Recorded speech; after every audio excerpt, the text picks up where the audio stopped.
အားလုံးပဲမင်္ဂလာပါကျွန်တော်နေပညာ channel ကနေပြန်လည်ပြီးတော့ကြိုဆိုလိုက်ပါတယ်ဒီကနေ့ကျွန်တော်ပြပေးခြင်းတဲ့အကြောင်းအရာလေးကတော့ဒီရက်ပိုင်းမှာအဖြစ်များနေလို့ပေါ့နော်စာဆောင်ပုံးတွေမှာအဖြစ်များနေကြတယ်ကျွန်တော်တို့ OTG setting နဲ့ပေါ့နော် data transfer လုပ်တဲ့အခါမှာ OTG မသိတာတို့ဒီကွန်ပျူတာနဲ့ဒီကျွန်တော်တို့ဖုန်းနဲ့ချိတ်ပြီးတော့ data transfer လုပ်တဲ့အခါမှာလည်း data မသိတာတော့ပေါ့နော်လူမျိုးချင်းတွေမျိုးကိုကြုံတွေ့နေရတဲ့မိတ်ဆွေတွေရွေးပြီးတော့ဒီနေ့ video တွေမှာတော့ကျွန်တော်က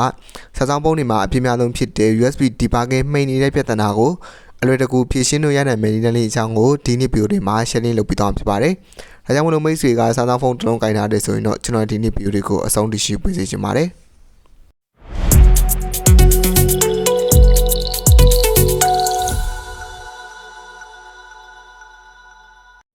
ပထမဆုံးအနေနဲ့ကျွန်တော်တို့ကဒီ USB debugging မှိန်နေတဲ့ပြဿနာကိုဖြေရှင်းမှဖြစ်တဲ့အတွက်ကြောင့်မို့ကျွန်တော်တို့က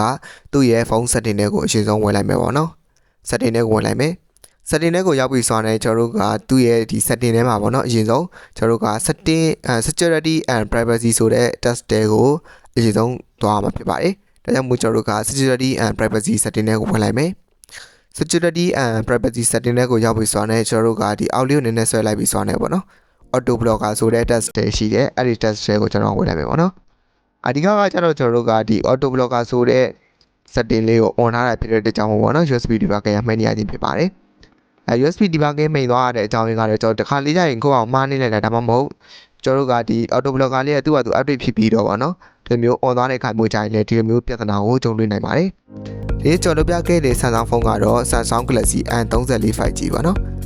ဒီကောင်လေးကိုကျွန်တော်တို့ကဒီအရင်ဆုံး debugging မအောင်ဒီ USB debugging မပေါ်နေဘူးဆိုရင်လည်း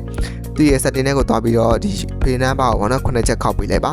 ဒါဆိုရင်တော့ကျွန်တော်တို့ developer option ပေါ်ပြီးတော့ကျွန်တော်ရဲ့ဒီ USB debugging လေးကပြန်ပြီးတော့ပေါ်လို့ရတော့မှာဖြစ်ပါတယ်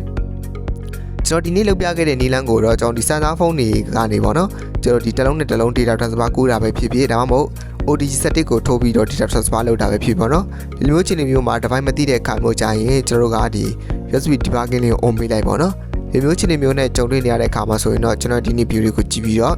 USB debugging မှိန်နေတဲ့ပြဿနာကိုကိုယ့်ရဲ့ Samsung ဖုန်းကနေပဲအလွယ်တကူဖြေရှင်းလို့ရတဲ့ manual လေးအကြောင်းကိုကျွန်တော်ဒီနေ့ဒီ video လေးကိုကြည့်ပြီးတော့နားထောင်လိုက်မယ်လို့ထင်ပါတယ်ကျွန်တော်ရဲ့ channel လေးမှာဆိုရင်တော့နေပညာနဲ့ပတ်သက်တဲ့အကြောင်းအရာများစွာကိုတင်ဆက်ပေးနေတဲ့ channel လေးတစ်ခုဖြစ်တဲ့အတွက်ကြောင့်မို့မိတ်ဆွေကနောက်ပိုင်းလာတဲ့နေပညာနဲ့ပတ်သက်တဲ့အကြောင်းအရာအသစ်တွေကိုပေါ့နော်ထပ်ပြီးတော့လေ့လာခြင်းသေးတယ်ဆိုရင်တော့ကျွန်တော်ရဲ့ channel လေးကို like and subscribe share လေးလုပ်ပေးခဲ့ဖို့တောင်းဆိုချင်ပါတယ်ဗျာဗီဒီယိုလေးကိုအဆုံးထိရှုပေးကြတဲ့ဒုတိယစီတိုင်းကိုလည်းကျေးဇူးတူရှိပါတယ်အားလုံးကိုကျေးဇူးတင်ပါတယ်ဗျာ